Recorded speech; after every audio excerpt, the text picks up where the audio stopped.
Aussitôt, laissant leur filet, ils le suivirent.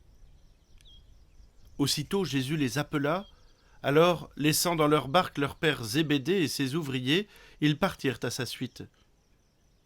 La prédication et la personne de Jésus devaient être vraiment attrayantes pour que les réactions fussent aussi immédiates.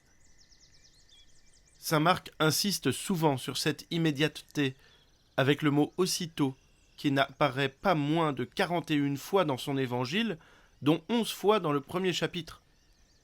Cet aussitôt peut nous réveiller un peu, nous qui somnolons trop souvent.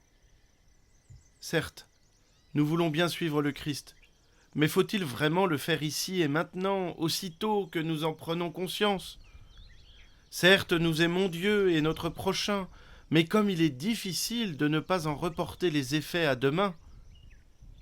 On sait ce que le Christ répond à celui qui voulait, avant de le suivre, d'abord aller enterrer son Père.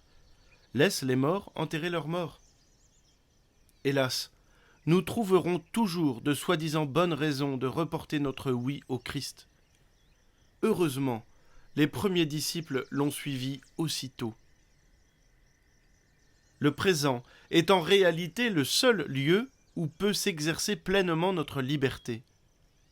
Le passé est déjà passé, nous pouvons l'admirer ou le regretter, mais nous n'avons pas de prise sur lui. Le futur, quant à lui, est incertain. Je peux prévoir quelque chose pour demain, mais les conditions peuvent changer et me détourner de l'accomplissement de cette décision. Seul le présent permet d'agir vraiment librement, car ce n'est que sur le présent que je peux avoir prise. Alors, ne reportons pas le bien que nous pouvons faire aujourd'hui à la suite du Christ. N'attendons pas demain pour rendre cette visite que nous avons décidé de faire il y a déjà plusieurs jours. Écrivons aujourd'hui cette lettre.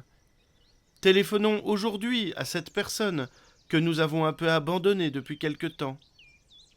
C'est aujourd'hui que le Seigneur nous appelle. Que la bénédiction de Dieu Tout-Puissant, Père, Fils et Saint-Esprit descende sur vous tous et y demeure à jamais.